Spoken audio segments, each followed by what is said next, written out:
continuación al proceso medieval italiano. Hemos viniendo viendo la influencia y los antecedentes históricos de los procesos en la fase histórica primitiva.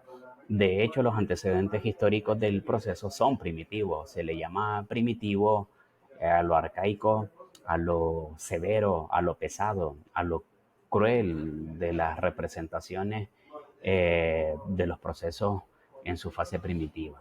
Proceso medieval italiano. En Italia se completa la fusión de los procedimientos romano y germano. Hacemos una aclaración de que el proceso italiano, recuerden que Italia es la sede de Roma. Los germanos son lo que nosotros conocemos como las tribus bárbaras del norte que invadieron el Imperio Romano. Se juntan dos culturas con dos tradiciones de procesos primitivos, ¿verdad? La romana y la germana. El fondo de la misma está constituido por el derecho longobardo y franco. Franco es un denominativo que se le da a los franceses y longobardo pues está hablando de una diversidad de tribus bárbaras germanas que luego evolucionan bajo el influjo de teorías romanas y de las leyes eclesiásticas y estatutarias. Dentro de las fuentes del derecho, cuando nosotros estudiamos historia del derecho y derecho romano, estudiamos fuentes eclesiásticas y fuentes estatutarias. Las fuentes estatutarias están más o menos relacionadas con las fuentes de derechos que se derivan de las 12 tablas, los antecedentes jurídicos, la doctrina y las fuentes dentro del derecho romano. Las fuentes eclesiásticas es lo que nosotros conocemos pues como las fuentes del derecho natural de orden divino. Recuerden de que todo con el derecho antes estaba asociado a la religión, al sacerdocio y a la divinidad. La jurisdicción, en este caso de los procesos italianos, está en manos de los funcionarios al lado de los cuales se desarrolla la abogacía. El proceso comienza con una citación con plazo hecha al demandado dentro del cual se presenta la demanda contra esta. El demandado puede oponer excepciones independientes o dilatorias o impendientes, ¿verdad? O dilatorias sobre las cuales se ha de decidir de nuevo en otro plazo determinado.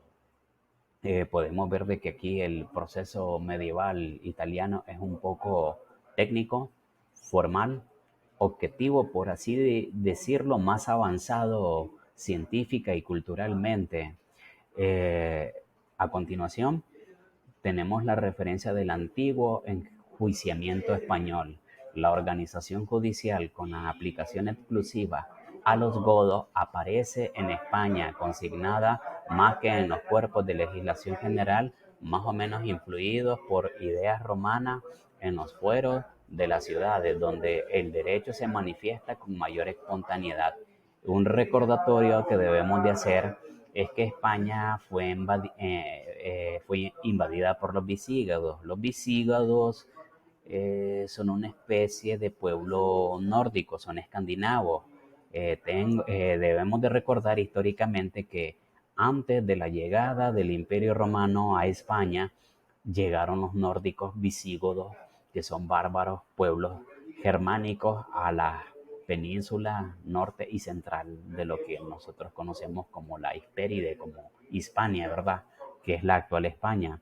Lo cierto es que de forma similar a lo que sucede en la península itálica, también en la península ibérica, en la cual el proceso romano tuvo vigencia, un elemento germánico, el cual se incorpora con la invasión de los pueblos germánicos al norte. Así, Castillo Larrañaga y de Pina, citando a Eduardo Couture, expresan que esos dos mundos antagónicos, el germano y el romano, se encuentran frente a frente y coexisten sin interferencia durante 2 siglos, pero al fundirse las dos razas se creó una tercera sustancia separadora de las posibilidades de ambas, lo que da como resultado un antecedente del proceso primitivo del enjuiciamiento español. Si quieren tener una referencia un poquito más sencilla y cinematográfica de esta parte de la lección de clase, pueden ver por ahí de la tercera o la cuarta temporada de Los Vikingos, que dentro del contexto cinematográfico del guión de la serie, ahí se presenta más o menos en qué consistió la invasión la invasión visigoda de los vikingos, de los nórdicos a la península española. A continuación, tenemos el antecedente del proceso de enjuiciamiento de la Revolución Francesa y la codificación. Eh, la Revolución Francesa fue un movimiento social, económico y de contenido filosófico y político de gran trascendencia para toda la humanidad. Recuerden que en este contexto se declaró la Declaración Universal de los Derechos del Hombre y del Ciudadano, pero de manera muy especial para Europa y para todos los pueblos de las llamadas culturas occidentales, representó en la historia europea el triunfo de la burguesía sobre la nobleza y sobre el feudalismo, y significó un paso más en las luchas de clase. En el aspecto político, los principios de la Revolución Francesa basados en la filosofía de la Ilustración y el pensamiento de grandes filósofos como Juan Jacobo Rousseau, el Barón de Montesquieu, Voltaire, John Locke, entre otros, que atacan el poder absoluto de los monarcas, de la monarquía, de los reyes, con lo que sienta las bases para la creación de los modernos estados de derecho y coloca los cimientos que sostendrán al capitalismo y a la revolución industrial mecánica.